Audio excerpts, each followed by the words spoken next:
ইসলামীর আমিরের যে এই মানে যেটা এক্স হ্যান্ডেলের যে পোস্টটা, এটি হ্যাক করে এই পোস্টটা দেয়া হয়েছে, যা বলেই দিচ্ছি। তাহলে প্রশ্ন, হ্যাক কে করলো, মানে কারা করলো? জামায়াতের আমির কিন্তু ইঙ্গিত দিয়েছে, মনে এটা কিন্তু খুব স্পষ্ট।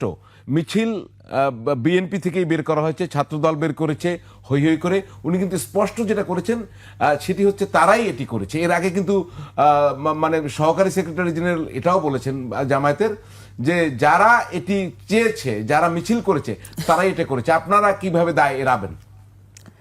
দেখেন, বিএনপির একজন লেখক আপনি চিনেন নিশ্চয়ই, একে ওয়াহিদুজ্জামান, উনি লিখেছেন ওই এক্স অ্যাকাউন্টটিতে প্রো এক্স সাবেক টুইট ডেক ব্যবহার করে কয়েকজন অ্যাডমিন যোগ করা ছিল। ৩, ওই সকল অ্যাডমিনের মধ্য থেকে একজন অ্যাডমিন জামাতের আমিরের ওই এক্স অ্যাকাউন্ট থেকে লেখাটি পোস্ট করেছিলেন। ৪, প্রো সাবস্ক্রিপশন থাকা এক্স অ্যাকাউন্ট হ্যাক করা অত্যন্ত কঠিন কাজ, আর হ্যাক হয়ে গেলে সেটা উদ্ধার করাও সময় সাপেক্ষ ব্যাপার। ৫, জামায়াতে ইসলামীর উচিত ছিল ভুল স্বীকার করে ক্ষমা চাওয়া, সেটা না করে তারা অ্যাকাউন্ট হ্যাকিংয়ের আজগুবি হাস্যকর তথ্য বাজারে নিয়ে এসেছে। এই যে অ্যাকাউন্টটা কতক্ষণ লাগে অ্যাকাউন্ট হ্যাক থেকে তুলতে, অ্যাকাউন্ট হ্যাক হয়েছিল কিনা, আমি কিন্তু আমার দলের একজন নেতার বরাত দিয়ে আমি আপনাকে কথাটা বললাম। এটা বিএনপির এত ক্ষমতা নাই, বিএনপি বট বাহিনী পালে না। যারা আইটি সেক্টরে কারি টাকা ঢালছে, হাজার লক্ষ লক্ষ হাজার হাজার সিম তারা এক্সট্রা ইউজ করছে, যাকে তাকে আপনার সাইবার বুলিং এর শিকার করছে, যেটা যা ইচ্ছা তাই করছে এই সাইবারের মধ্যে।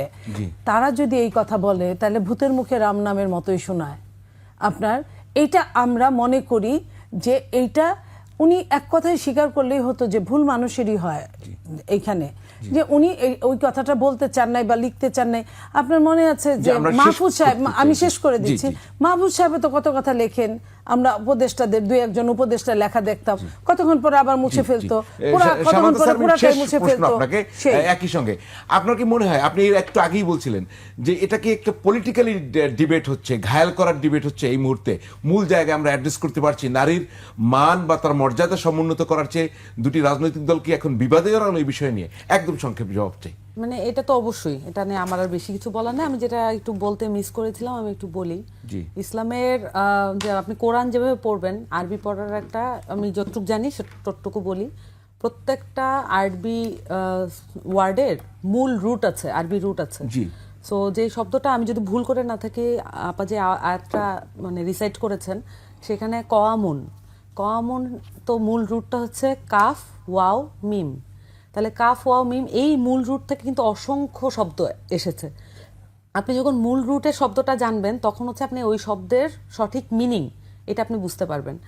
কখনো এমন হতে পারে ওই শব্দের সঠিক মিনিং বা ট্রান্সলেশন অন্য আরেকটা ভাষায় নাও থাকতে পারে। আমরা কোনো শব্দের যখন অনুবাদ করি, যেমন এখানে পরিচালক অনুবাদটা এসেছে, এটার কিন্তু অল্টারনেটিভ অনেক অনুবাদ থাকতে পারে। যেমন তত্ত্বাবধায়ক, এটা আরেকটা শব্দ হতে পারে। কম শব্দটা যে এখান থেকে এসেছে সেটার মূল রুট কিন্তু এটাই। সো আমার কাছে মনে হয় যে আপনি যেটা প্রশ্ন করেছেন এটা উত্তর আমি দিয়েছি আগে, আমি আর দিলাম না। এই বিষয়গুলো কোরআনের আয়াতের অনুবাদের ক্ষেত্রে অবশ্যই আমাদেরকে মূল রুটকে মাথায় রাখা। অসংখ্য ধন্যবাদ সামান্থা শারমিন।